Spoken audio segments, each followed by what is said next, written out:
A atividade política é uma atividade essencialmente humana. É inconcebível uma sociedade humana sem a política, porque ela faz parte, é através da política que se viabiliza a vida, a convivência em comunidade.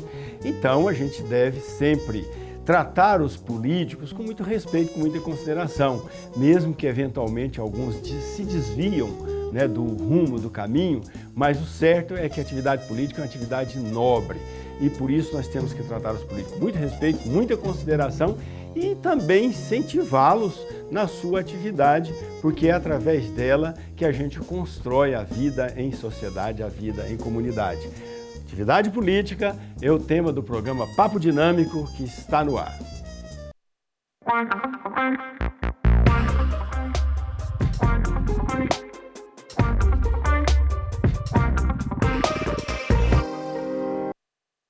Olá, gente boa, muito boa noite. Estamos iniciando o Papo Dinâmico na PUC TV Goiás e também estamos no YouTube, no canal do programa Papo Dinâmico, no canal da PUC TV Goiás e nas redes sociais, no Twitter, no Instagram, no Facebook, sempre no perfil do programa Papo Dinâmico. Hoje nós vamos entrevistar aqui o professor Volmir Amado, que é ex-reitor da PUC Goiás, hoje secretário-geral da Sociedade Goiana de Cultura, doutor em Ciências da Religião, mestre em História e também tem graduação em Filosofia, História e Teologia. Ele que é muito conhecedor da vida política do Brasil, do estado de Goiás, A tese dele de doutorado faz um recorte importante sobre a história de Goiás também, entre outros aspectos. E ele também tem sido cogitado aí para entrar na vida política. Então, professor Volmir, muito obrigado pela sua presença aqui no Papo Dinâmico. Seja bem-vindo, boa noite. Boa noite, professor Daniel, boa noite a cada um de vocês que nos acompanham. Obrigado por sua audiência, pelo seu prestígio aqui neste acompanhamento e neste bate-papo entre nós dois, mas também com cada um de vocês, partilhando ideias, comungando ideais, enfim, conversando um pouco de um modo dinâmico. Sem dúvida. Professor Volmir, depois de uma carreira exitosa, tanto como docente e também como reitor da PUC Goiás, sobejamente exitosa a sua carreira, quais são os seus próximos projetos? Professor Daniel, eu fiz uma longa jornada e chego às vésperas, estou com 59, em janeiro próximo estarei com 60 anos de idade. E desde os 17 anos é que eu saí do sul do Brasil. Chegando, fiz a graduação em filosofia em Campo Grande e desde então vim para Goiânia e aqui estou. Portanto, uns 40 anos de Goiás. É claro que eu não vim ao Centro-Oeste diferente um pouco de meus conterrâneos, muitos deles que vinham para a agricultura, para plantar soja, para a pecuária, e outros tantos que procuravam seus caminhos de atividade econômica. O meu modo de ver, desde a inspiração espiritual e religiosa, vindo pelos caminhos da igreja, do seminário, foi trazer uma contribuição, vir como num espírito de missão, não passar em branco nesta terra, neste chão, amar este povo.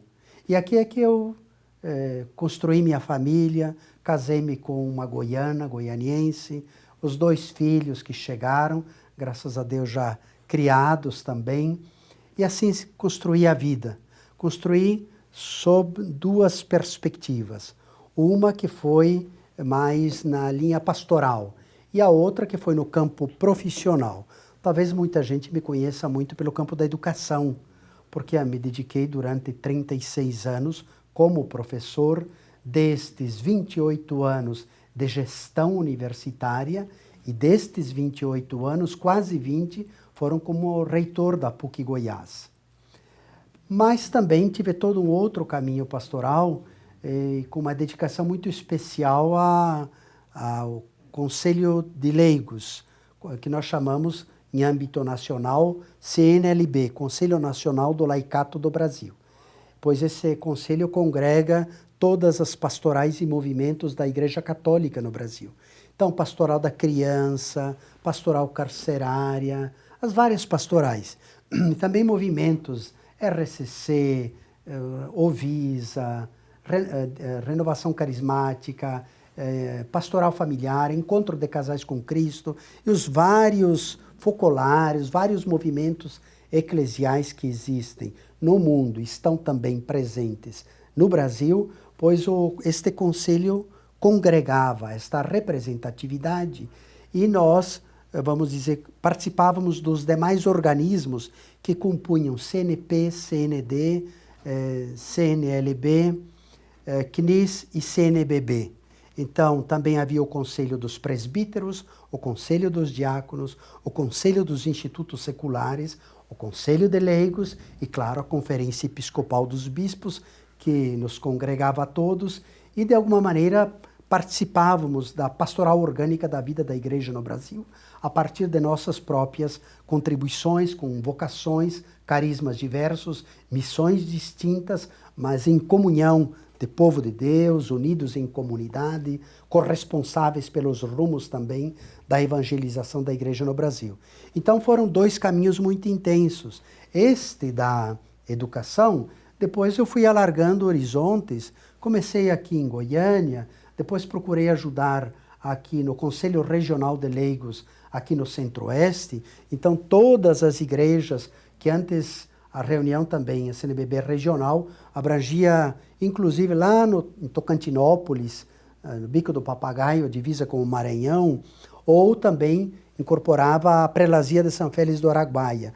Então essas dioceses todas aqui do nosso querido regional, visitei, acompanhei, participava de encontros, promovia assessorias, formação. Foi um trabalho de muitos anos e de uma parte expressiva de minha vida.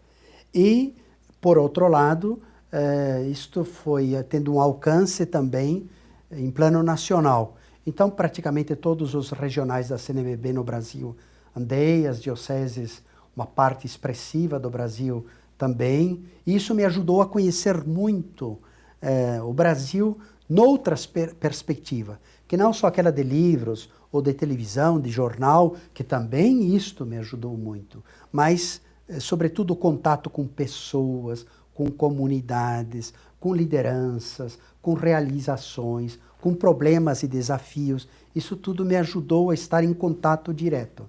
E foi também construindo. A igreja ajudou-me a formar-me como liderança, de algum modo. Sou muito resultado disto. O resultado da igreja, o resultado do esforço das comunidades. Então, foi uma ação recíproca. Ao mesmo tempo que eu colaborava, eu era ajudado, tecido, formado, inclusive na autorrealização e na formação espiritual. Em ajudando os outros, eu também era ajudado nisto. E claro que também me alargou muito o horizonte o campo da educação, porque tive as experiências também, sobretudo com ações e conselhos em âmbito nacional de educação superior. Na ANEC, né, Associação Nacional da Educação Católica, você teve uma atuação presente, inclusive participando da digestão, né, da direção. Teve do CRUB, né, Conselho de Reitores. Conselho de Reitores das Universidades Brasileiras. De todas as universidades brasileiras, sim. Você foi o presidente. E também, que mais? A ABRUC também, Associação Brasileira. Sim, a Associação das Comunitárias. Depois eu também presidi lá no início do ano 2000 a ABESC, que era a Associação Brasileira de Escolas Superiores Católicas. Depois participei também da UDUCAL, que é das Universidades Católicas da América Latina, os dirigentes destas universidades. Depois a FIUC também. Que é a Federação Internacional. É a Federação Internacional de Universidades Católicas, com sede em Paris. Veja, isso tudo me deu uma visão, uma abrangência, me ajudou a amadurecer, não só intelectualmente, mas de um modo existencial. Por isso, chegada a esta fase, a esta etapa da vida, sempre em mim tem uma interrogação forte. É hora de parar ou é hora de ir para frente? De dar uma contribuição mais decisiva, de colaborar num sentido mais amplo. E é nesse quadro, nesta interrogação forte, nesta fase da vida, que eu vejo a política como uma forma de contribuir ao bem comum e ao nosso querido estado de Goiás e também ao país. Vamos fazer um pequeno intervalo, nós já voltamos e vamos saber do professor Volmir, então, se no projeto dele aí futuro, nos próximos projetos da vida dele, está inclusa a possibilidade de ele vir a ser candidato ao governo de Goiás. Daqui a pouquinho.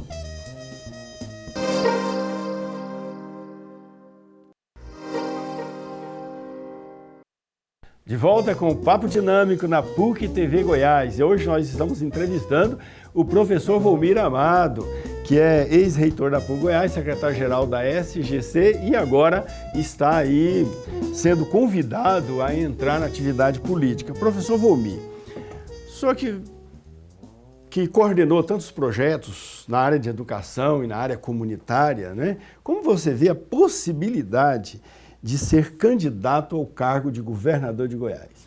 Eu vejo uma possibilidade real. Coloquei o meu nome à disposição de meu partido, o Partido dos Trabalhadores, no qual sou filiado há muitos anos e, desde o primeiro instante, numa disposição de composição de chapa majoritária, nossa expectativa é de compormos com alianças, tanto quanto seja possível, mas nesse instante, para o partido, o nome está posto como para o cargo de governo do estado de Goiás. Então esta é a minha disposição e, claro, estou à disposição do partido, que está num processo de discernimento, que já fez uma discussão longa. Eu conversei, pelo menos tive umas 100 reuniões ao longo destes últimos 5 meses. O PT gosta, de fato, de discernir, é gente inteligente, preparada, são lideranças, tem muita gente boa dentro do partido, professores, intelectuais, lideranças comunitárias, empresários, dirigentes diversos, gente que já traz uma experiência parlamentar muito positiva, gente que tem uma biografia política muito importante. Digo isto porque, de fato, me sinto feliz e confortável dentro de uma pleiade de homens e mulheres preparados, qualificados para prestar o serviço ao bem comum, à política em Goiás e no país. Agora, claro que dentro desse quadro global, o partido sempre pensa, sobretudo, para as próximas eleições, os deputados estaduais. Nós precisamos compor um bom quadro de deputados, também de deputados e senador federal, portanto, em plano federal, que possam ajudar o governo Lula.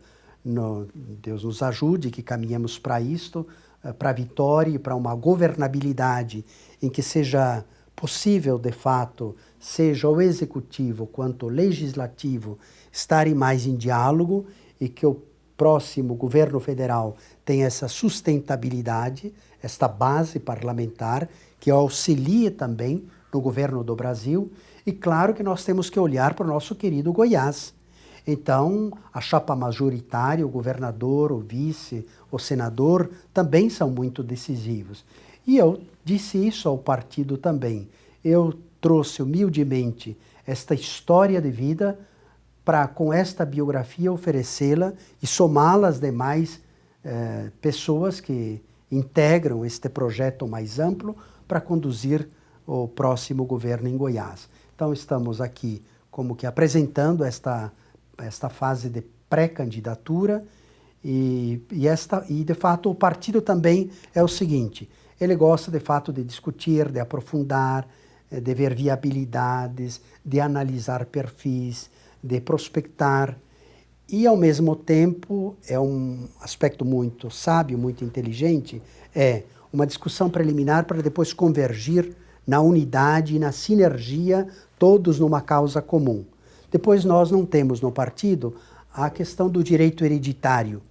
Não é porque meus pais ou avós, quem quer que seja, tenha passado por cargos, que isto é transmitido de pai para filho.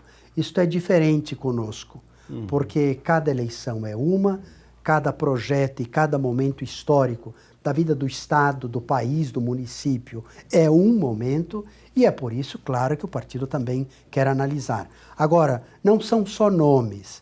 Sobretudo, o PT, em primeiro lugar, e isto já desde o ano passado, colocou: o PT tem plano. O PT tem um plano para o Brasil e um plano para Goiás. O professor Daniel, gostaria de apresentar. Eu não conhecia ainda. Aqui está o Plano de Reconstrução e transformação do Brasil. Outro mundo é preciso. Outro Brasil é necessário. E eu, claro, que tenho que acrescentar agora como candidato a pré-candidato, e outro Goiás é viável. Outro Goiás. Por um Goiás mais amado. Volmir Amado. Volmir Amado. Ó, já está com o slogan aí, pronto. Então, professor Volmir, mas eu tenho que fazer essa pergunta. Veja bem, o PT sofreu muitos ataques nos últimos anos, ataques de toda ordem, e houve uma queimação geral do PT. Apesar de todo o processo da Lava Jato ter levado muitos políticos à condenação, o PT não foi o partido que teve mais integrantes acusados e muitas vezes condenados, né? Mas foi o partido que mais foi atacado, né? E esse processo de recuperação da imagem do PT já está na fase aí, porque a gente vê nas pesquisas, o Lula está despontando as pesquisas e tal, já está superado isso? O PT e o Lula já superaram esse estigma que ele foi impregnado aí, portanto, pela mídia de um modo geral e também pela justiça, por membros da justiça, por membros do Ministério Público. Houve um ataque muito grande e a gente viu que a imagem do PT, principalmente em Goiás, né, sofreu muito. Esse processo já está superado? Primeiro, eu gostaria de recordar que, de fato, o mundo da política, a concepção de Estado moderno, ela está em crise há muito tempo. E há um desafio gigantesco de recuperar a credibilidade da política. Quando você olha a confiabilidade da população sobre as demais organizações e instâncias, Igreja Católica, Exército, os Correios, as Forças Armadas, o Executivo, o Legislativo e o Judiciário, todos vão a cada ano tendo um declínio de confiabilidade na avaliação da população. E, curiosamente, nós não temos outra mediação e outro caminho, por enquanto, nesta época em que vivemos e naquilo que foi possível à nossa sociedade e às demais sociedades no Ocidente, que são sociedades democráticas, senão construir este mundo e reconstruí-lo permanentemente. E nele entra gente boa e gente menos boa, e aí vai indo. Como em todas as organizações, também há problemas e tudo mais. O segundo ponto que me parece importante sim, houve um desgaste do PT, porque ele estava no poder naquele momento. E sofreu o impeachment, teve isso tudo. E também teve toda essa história da Lava Jato.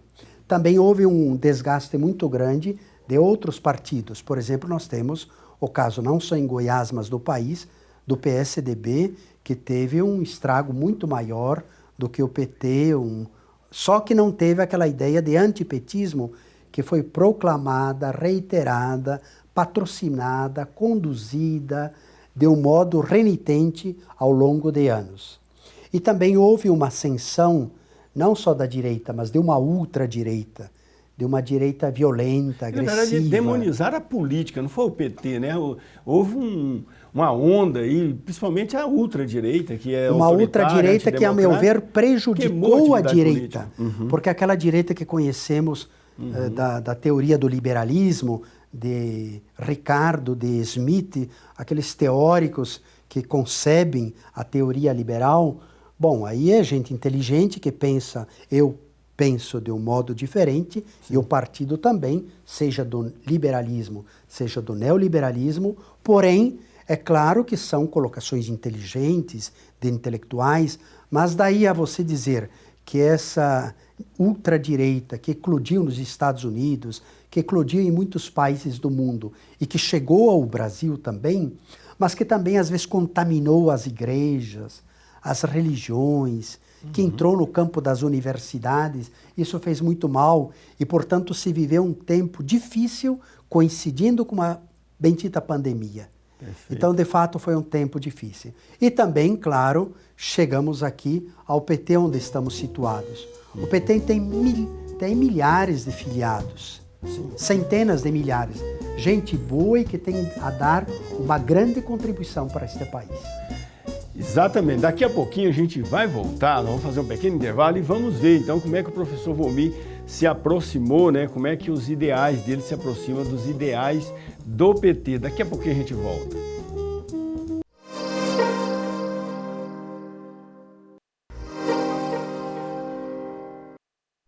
De volta com o Papo Dinâmico na PUC TV Goiás, hoje entrevistando o professor Volmir Amado. Vai ser professor Volmir Amado ou vai ser Volmir Amado, o Amado? Eu penso que vai ser Volmir Amado. Volmir Amado. Volmir Amado porque é um nome, assim, pega mais conhecido. Sim. Alguns lembram como Amado, outros como Volmir. Então é melhor fazer essa composição. Fica mais simples também. Terésio era o nome do meu avô. Eu carrego este nome com muito orgulho. Nós somos em 7 irmãos. O meu irmão anterior, meu irmão mais velho, é Vladimir Francisco. O pai deu com o nome do avô materno. E eu, Terésio, com o avô paterno. Então, eu vou pedir licença a ele, espiritualmente, para usar o nome só, Volmir Amado. Perfeito. Professor Volmir, você citou aí o Ricardo, Adam Smith, que são teóricos, né? Liberais, mas o PT não se identifica inteiramente com o ideário liberal. Como é que você se aproximou desse ideal, desses ideais petistas? Sobretudo pelo compromisso social. A minha vida toda eu fui formado, mas também eu me envolvi sempre em projetos sociais, numa caminhada social, no compromisso com os mais pobres, no compromisso com as situações vulneráveis da vida, na preocupação com os mais frágeis, com quem está no mundo do trabalho, não com as elites. Está bem que você tenha que fazer relação, diálogo com o mundo do capital, mas sobretudo com os mais pequenos, os mais frágeis, os que estão aí ralando todo dia, que levantam cedo, que têm que conquistar o pão de cada dia, que tem que estudar, tem que crescer, tem que criar seus filhos, que tem que pagar o botijão de gás, a conta da água, da energia, e tudo com o dinheiro contado a cada mês, que às vezes para comprar uma pizza, um bolo de aniversário, isso é uma excepcionalidade tão grande e que pesa no pequenino orçamento familiar. Como não ficar solidário a isto? E isto não pode ser algo marginal num programa de governo. Não pode ser algo da OVG, não pode ser algo de primeira-dama. Claro que é bom que elas se envolvam também, ou que a OVG esteja aí numa liderança, mas eles devem estar, os pobres devem estar no coração de um governo, no coração do bem comum. Esta é a minha coincidência com o Partido dos Trabalhadores, porque nele eu encontro gente de todas as igrejas e religiões, de todos os níveis de escolaridade, de intelectuais, às vezes aos que têm poucos anos de escola, mas todos convergem nisto. E isto eu fui formado desde lá do tempo do seminário, de pastoral de juventude, de catequese, de Medellín, Puebla, Santo Domingo, documento de Aparecida, dos documentos do magistério, dos diversos papas, desde o Concílio Vaticano II, Paulo VI, João Paulo II, Bento XVI, todo esse... E nesse aspecto você identifica tanto com o PT quanto com o Papa Francisco também, né? Sim, porque se você olha... É a opção preferencial pelos pobres. Os grandes marcos, a preocupação com os pobres, com os mais vulneráveis, e a rigor, como diz o Papa Francisco, o grito da terra e o grito dos mais abandonados da terra. Então você tem, por exemplo, a dimensão toda ambiental e também esta social. De modo que, para mim, me pareceu um partido aberto, plural, que acolhe diversas religiões, que não exclui quem tem a origem como eu, de comunidade, de igreja, de paróquia. Então, se me acolhem também, e há esta convergência de ideário, é claro que isto teve uma coincidência. No entanto, tem um aspecto peculiar. Recentemente nós tivemos aqui, com muita dor, o falecimento de Iris Rezende. A decisão mesmo pela escolha do partido ocorreu quando o Iris era o prefeito, Paulo Garcia o vice. Eu estava muito enfronhado em educação, então ainda não tinha efetivado qualquer filiação, mas estava acabando o segundo mandato da universidade, que não era a PUC ainda naquela ocasião, e chegando na prefeitura, claro que foi por outras finalidades, mas ambos, prefeito e vice, Íris e Paulo Garcia, ambos de saudosa memória, um sentou de um lado e outro do outro e disse: Valmir, chegou a hora de você filiar. Chegou a hora de você trazer um outro tipo de contribuição para esse estado e este país. Eu olhei para um, era do MDB. Eu olhei para outro, era do PT. E disse brincando: sim, qual partido? Assim, disse assim por aí mesmo. O Íris, com grande sabedoria, virou para mim e disse assim: qualquer dos dois que você escolha está bem. E o Paulo disse assim: depois conversamos. Bom, muito bem, eu tratei as questões que estavam em pauta naquela reunião e depois saí do gabinete do prefeito. Logo, o vice-prefeito, Paulo Garcia, na ocasião, me chamou, Valmir, vem aqui na outra sala, tem mais um café aqui? Chamou lá e disse assim: filia no PT, você tem uma caminhada de educador, eu também vim do mundo da educação, eu sou professor da Universidade Federal, nós temos um ideário comum, sonhos comuns, uma concepção comum. Neste mundo também respira muito mais uma visão social, uma visão de esquerda, uma visão progressista para o país, para o Estado, para o município, filia no PT.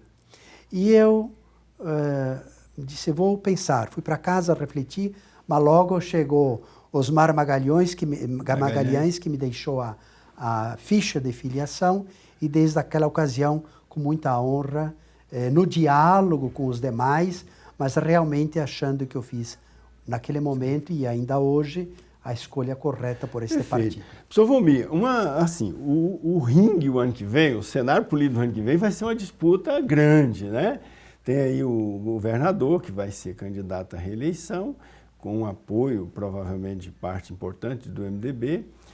E como é que você vê esse cenário? Como é que você concebe a reunião de forças para te levar à eleição no governo de Goiás? Eu me vejo como um fator surpresa dentro do quadro político do Estado. Porque há nomes aí históricos, conhecidos, com suas realizações, com seus desgastes, com suas polarizações, com seus projetos e com seus níveis de confiabilidade. E o que eu sinto de gente também de outras cores ideológicas, de outras caminhadas, de outras igrejas, é de apoio. Então, mas isso será um teste. Agora, é claro que eu não estou dizendo com isto que esta aceitação que eu vou recebendo aqui ou colar e misturada com intuição, porque política não é só matemática, é que eu sinto uma viabilidade de candidatura e uma possibilidade, escuta bem isto, de ter uma vitória da eleição. Agora, eu sei com quem estou lidando. O Lula vai puxar muito voto também, O né? Lula está numa liderança, pode criar uma onda que chegue em Goiás e vote 13. O outro fator, é verdade que o atual governador, para ele se torna uma possibilidade de segundo mandato. Então é um plebiscito para ele. Sim. Se aprovar ou reprovar o governo dele. Sim. Claro que isso é muito decisivo. E também acolá tem avião, tem jantar para prefeito, tem outro tipo de recursos.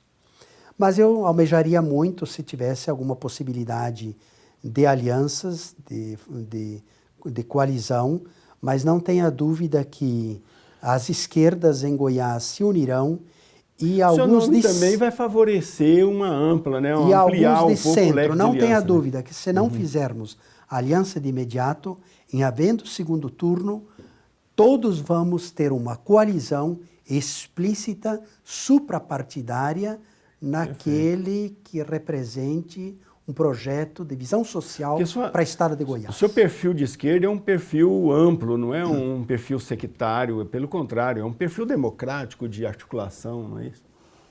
Estamos aí, não é? Portanto, mas isso também é uma tendência nacional. O PT no Brasil, ele está com uma disponibilidade de diálogo, de abertura e de aliança, não é só por finalidade de eleição, é de governabilidade, mas sobretudo de pacificação do país, de coalizão de forças antagônicas, de ver se a gente diminui um pouco estes conflitos e canaliza as energias para, de fato, enfrentar problemas gravíssimos que aí estão e que nós não podemos ficar brigando entre partidos, entre pessoas, ataques, baixarias, mas, de fato, convergir os esforços para resolver os problemas e para ajudar o povo brasileiro, o povo de Goiás. Perfeito. Vamos fazer um pequeno intervalo e já voltamos e vamos ver aí, então como é que o professor Volmir está vendo a educação, a saúde, a segurança, a assistência social do nosso estado. Daqui a pouquinho.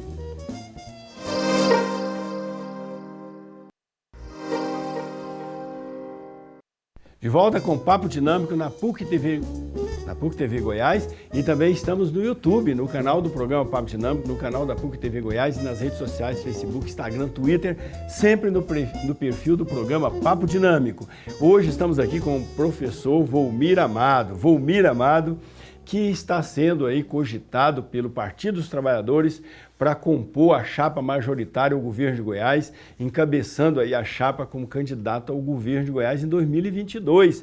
Professor Volmir, nessa condição, como é que o senhor vê a educação do Estado? Eu penso que a educação em Goiás e no Brasil enfrenta um desafio gigantesco que nós já carregamos historicamente, com muitos reveses, com muitos impasses, mas nós temos uma conjuntura que nos impactou enormemente e que tratamos isto também no texto base da campanha da Fraternidade 2022, da qual, com honra e humildade, eu fiz parte da equipe nacional que redigiu esse texto base da campanha da Fraternidade do próximo ano e que trata exatamente sobre o tema Fraternidade e Educação. E no primeiro grande capítulo deste texto base, que as comunidades católicas e outros tantos que queiram estudar vão trabalhar, vão inspirar-se e vão refletir no próximo ano, é o tema da educação. No primeiro grande capítulo, nós tratamos e correlacionamos dois temas, que é o da pandemia e o da educação, porque talvez um dos setores mais impactados foi a educação no Brasil. Claro, deu essa quebradeira de empresas, sobretudo o pequeno empresário, comerciante, que estão falidos, não têm apoio, não sabem como retomam. Mas, se vocês repararem, por exemplo, a criança lá da alfabetização, ela já está com 8, 9 anos e não sabe ler e escrever. Era para ela, depois do maternal, com esses 2 anos seguintes, ter aprendido pelo menos a leitura elementar e a escrita elementar. E o que aconteceu? A pandemia, é que nos impactou a todos, mas impactou sobretudo aos mais pobres, as crianças mais vulneráveis. Então elas sofreram algumas, a violência doméstica que se intensificou em razão do problema da pandemia, e sobretudo contra mulheres e contra crianças, e a fome que aumentou, porque a merenda escolar lá na ponta, que servia de almoço, que servia de lanche e que sustentava, portanto, cresceu a desnutrição e impactou os mais pobres de Goiás e no Brasil, sobretudo a aprendizagem, porque a grande maioria não está na escola particular. A quem queremos muito bem, e as escolas católicas e escolas particulares, que são um aspecto complementar, subsidiário ao Estado de Goiás, ao Estado brasileiro. Mas as crianças foram muito atingidas. Então, este aspecto qualitativo, ele é quase que imensurável. Não é que só vai depender de mais 2 anos. Você queima uma etapa, você deixa um tempo de desenvolvimento psicoafetivo, motor, intelectual da criança, do adolescente, como que em branco. Isto não foi superado, porque nós não conquistamos a plena autonomia e cidadania de todos, sobretudo dos mais pobres, de um Goiás para todos, de um Brasil para todos.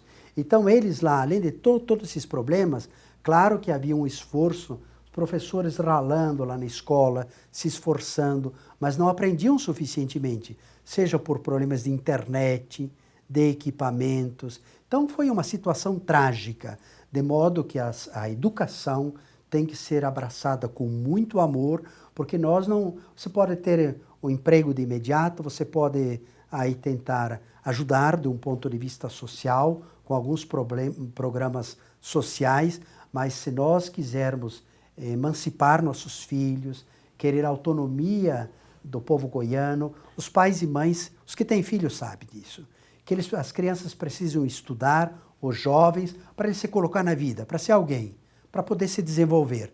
É assim que vamos ter um país grande. E é por aí que vai o caminho da educação. Então ela, necessariamente, com o nosso governo, mas com qualquer governo, eu penso que isso deve ser uma prioridade fundamental. Perfeito. E a questão hídrica? A gente passou aí, tem passado por muitas dificuldades, falta de água, e inclusive com aumento da taxa de energia por causa de escassez de água nas usinas. Não sei se é só desculpa para aumentar preço, mas enfim, a gente tem visto aí os rios secando e tal. Como é que você vê essa questão ambiental, especialmente Vejo a hídrica? situação ambiental e hídrica em Goiás e no Brasil, mas aqui agora fazendo esse recorte em nosso estado, numa situação muito grave, muito grave. Você pode ter uma potencialidade econômica da agricultura, da pecuária, do agronegócio, mas se não houver essa atenção ao cerrado brasileiro, o Brasil todo vai pagar por isso. Isso aqui no futuro não vai valer mais nada e não vai produzir mais nada. E nossos filhos e netos não vão ter água para beber e não vão ter com o que viver nesta terra.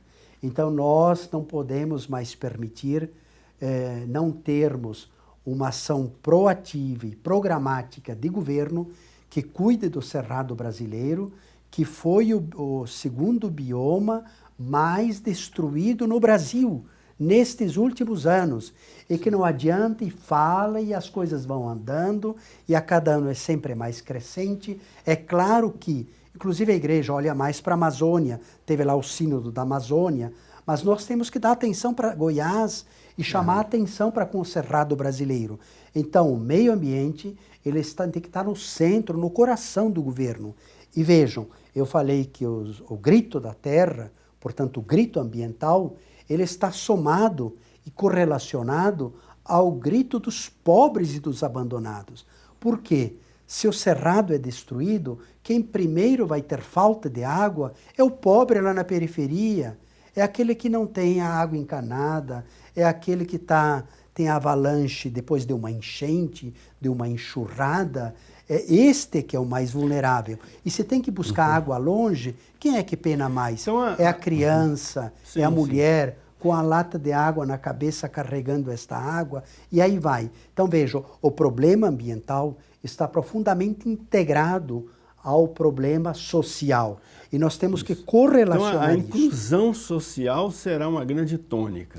A inclusão social é decisiva, porque a inclusão social ela tem uma dimensão ambiental, ela tem uma dimensão educacional, mas de saúde também. De saúde, de meio ambiente. Mas claro que você também tem que considerar outros aspectos que potencializam e que fazem a mediação para a inclusão.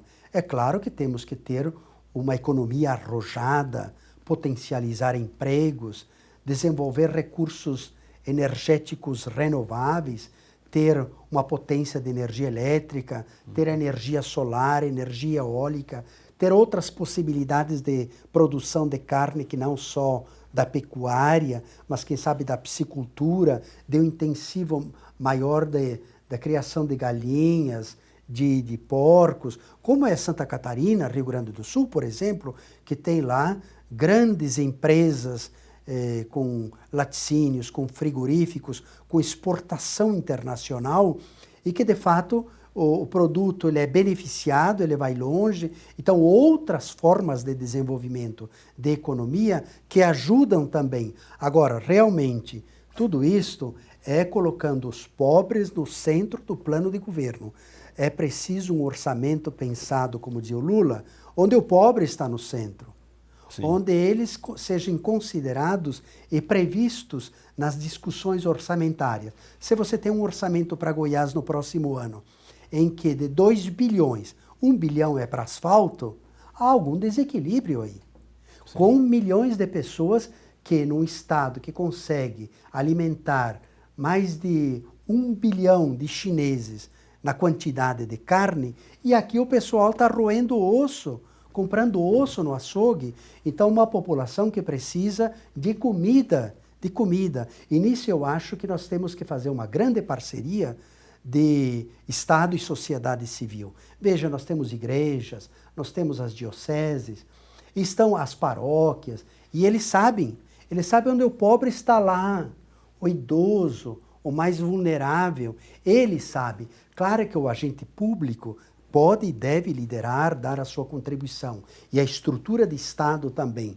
Mas essa aliança com a sociedade civil, a redição do Fome Zero, eu não digo que dê para zerar, seria um sonho fantástico, em 4 anos, mas uma meta, uma expectativa, um movimento de governo que consiga zerar, pelo menos a médio prazo, e mostrar Goiás não como Goiás da fome, que exporta alimentos e que tem fome, mas um Goiás em que tem comida para todo mundo. E que não é um projeto paralelo de governo, mas que está no coração do governo. Isso me parece decisivo para quem queira governar esse Estado. Em relação ao transporte público, esse tem sido um grande desafio, principalmente na região metropolitana. O senhor já teve a oportunidade de pensar sobre isso, professor? Em geral, o transporte metropolitano ele tem a responsabilidade mais imediata do município. O Estado participa, né? O Estado é coparticipante, faz como que um tipo de cogestão, e às vezes surge a discussão entre um caso e outro. Eu, há muitos anos, discutia sobre a possibilidade do metrô de superfície. A meu ver, nós temos, no caso da região metropolitana, 2 grandes linhas.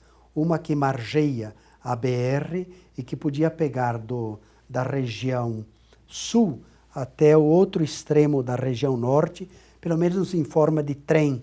Quem conhece, por exemplo, a região metropolitana de Porto Alegre, verá que é um trem, um metrô de superfície. Um trem que pega desde lá de Porto Alegre, passa lá por Canoas, por São Leopoldo, por vários municípios, em que centenas de milhares de pessoas são transportadas e com um fluxo contínuo nisto. Perfeito. E depois do lado oeste, leste-oeste, nós temos isto, desde lá de Senador Canedo, uma linha férrea que pouco foi usada, agora estão até asfaltando. Está fazendo a leste-oeste. Sim, a leste-oeste, mas que aí era um belo lugar também de transporte de massa.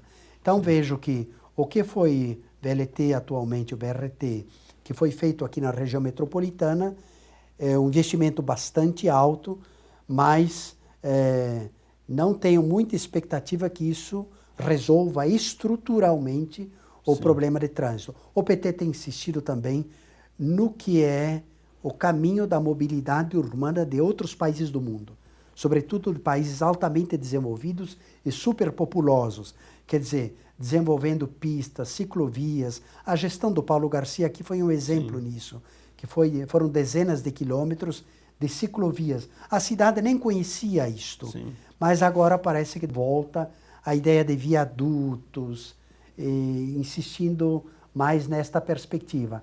Essa é sempre uma controvérsia, é preciso se encarar de frente, é preciso encarar o plano diretor também na forma de colocação da população, porque se você coloca em bairros muito distantes, depois é preciso prever esta questão da mobilidade, da forma com que irão, do tempo que vão se deslocar para estudar, para trabalhar. Enfim, esse é um desafio gigantesco que tem que, sobretudo no município e no Estado, ser tratado de frente. Agora, o que é importante talvez é o governo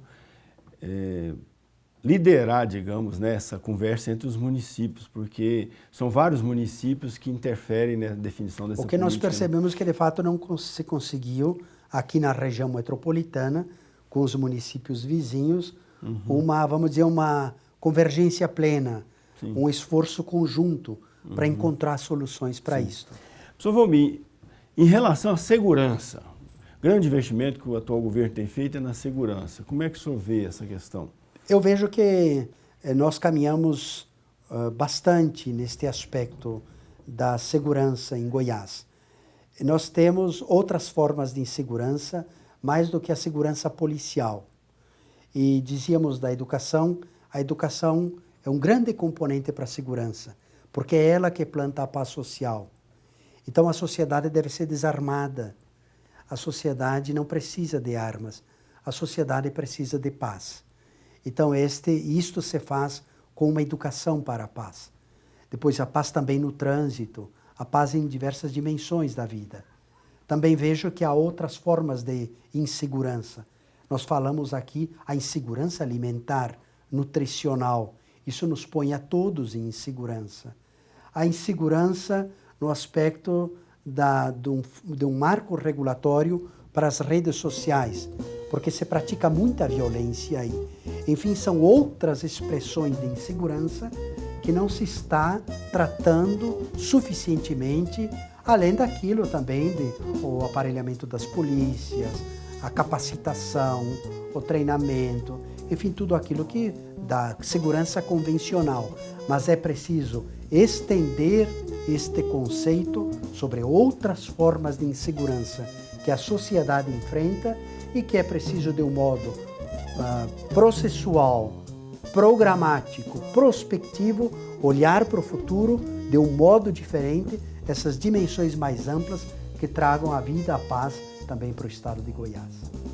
Pois bem, ouvimos aí o professor Volmir Amado, que se realmente confirmar aí a sua candidatura ao governo de Goiás, ele é está colocando o nome para ser pré-candidato ainda, porque depois vai para a convenção para ser oficializado.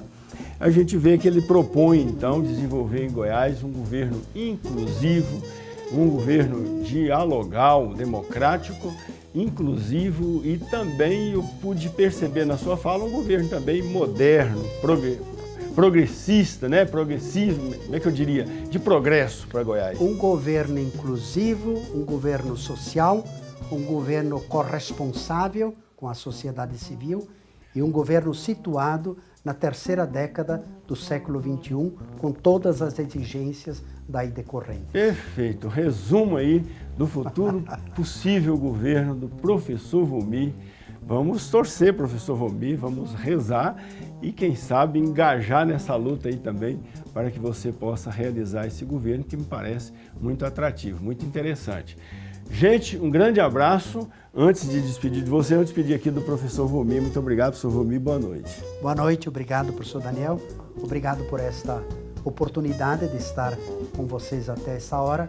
Para mim foi uma alegria muito grande e, de todo e qualquer modo, em qualquer lugar que estejamos, vamos amar Goiás, vamos amar o povo goiano, vamos amar o presente, vamos olhar o futuro. Um abraço cheio de gratidão e de amizade a você. E para você que nos acompanhou, um grande abraço, boa noite, até a próxima.